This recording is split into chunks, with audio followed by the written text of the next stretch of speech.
On a une liste d'intervenants. Essayez de ne pas être très long parce qu'il y a le train qui est en train de chauffer. On a une liste d'intervenants peut-être. À qui ça sert le problème qui est éternel entre Israël et Palestine? Tout le monde se fout, ça se passe une expression sur la gueule, ça dure des années, des années, des années.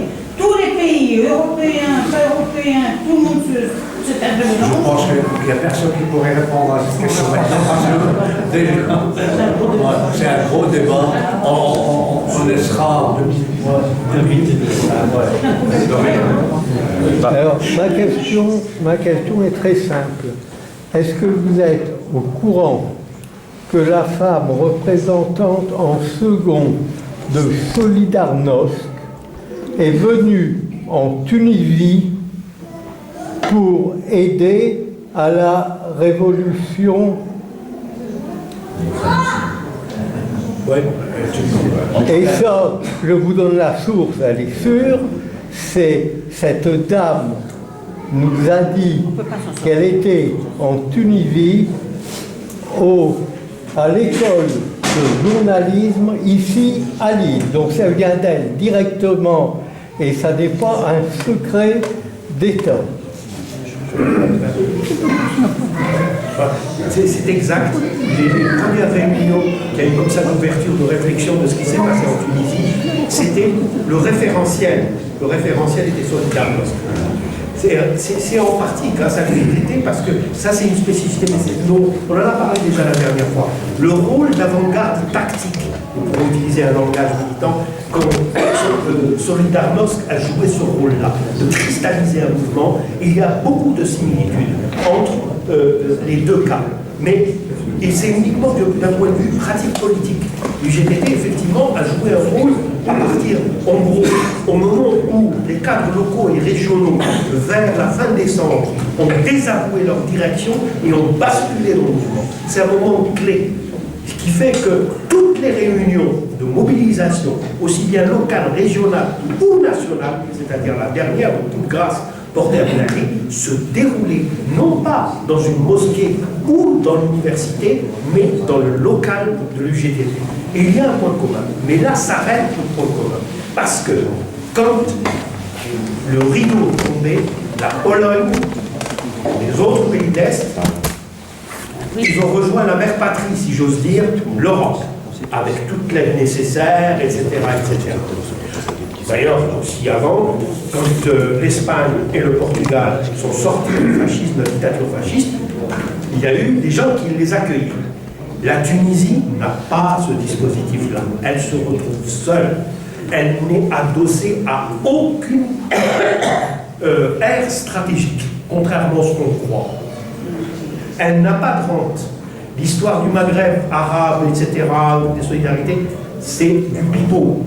Donc, ça signifie aussi dans les solutions que pour la Tunisie, on puisse trouver des modalités d'aide économique, de prêts à taux très bas. Et ça ne demande pas des milliards et des milliards.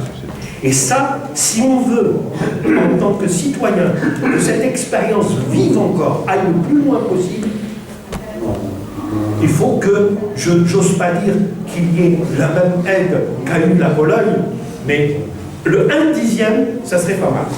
Il y avait l'Arabie Saoudite. Mais non, ils ont dit, oui, ils ont dit pourquoi pas. Mais le problème, c'est que tu le payes très cher. Les choses sont très complexes et tout est lié. Tout est lié, bien sûr.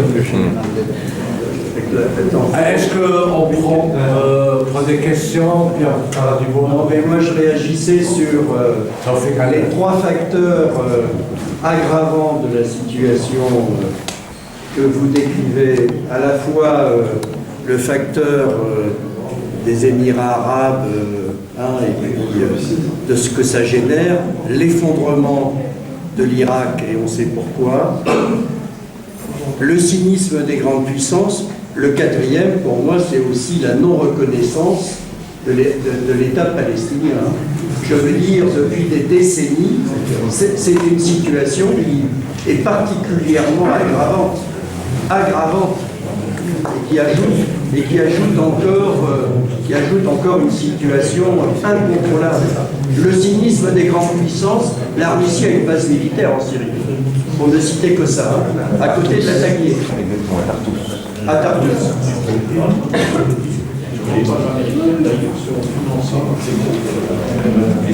Est-ce qu'il y a d'autres questions?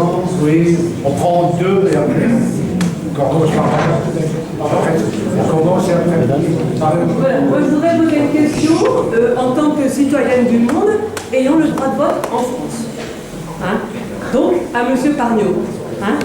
Parce que, bon, moi j'ai été très intéressée par tout ce qui s'est dit, l'aspect stratégique, l'aspect historique, le droit international, mais j'ai retenu une chose très importante. Droit international ou rente pétrolière?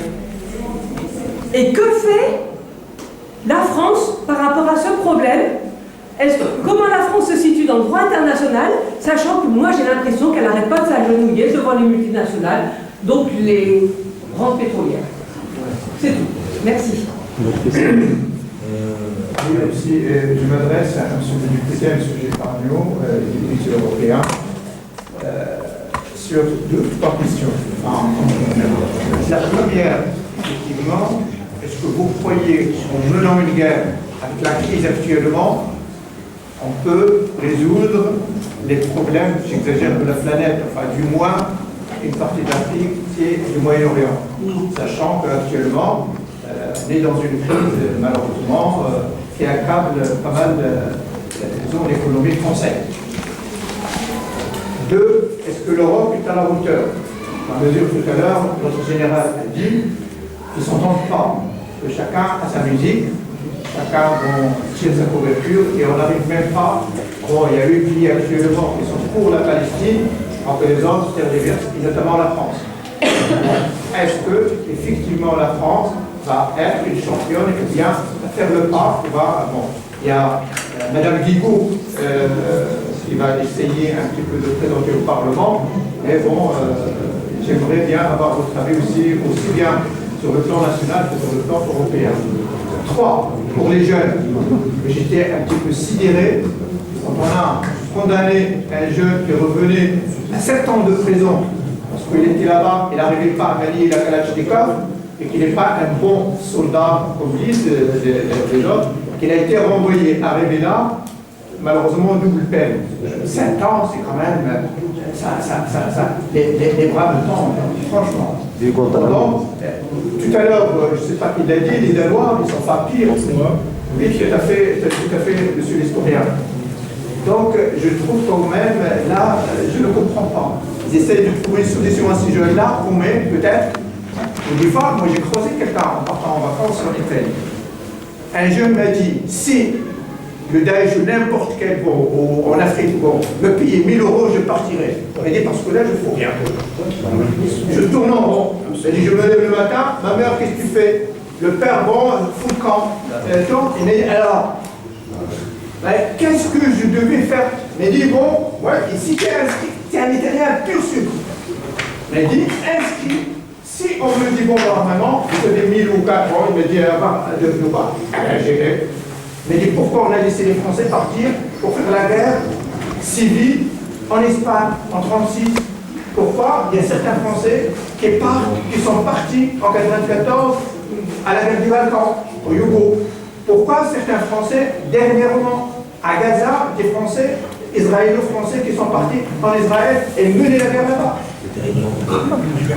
Donc, il y a des choses un petit peu qui ne reflètent pas, grosso modo, une certaine justice d'un pays des droits de l'homme. Qui dit que liberté, fraternité, égalité. Ici, le problème qui se pose à tous citoyens, et je rejoins madame, qui dit citoyen du monde, et en aucun cas, tant qu'il n'y a pas une démocratie participative, pour que les citoyens puissent un petit peu saisir les questions, des questions aussi bien nationales qu'internationales. Je vais répondre à Tout de suite, oui.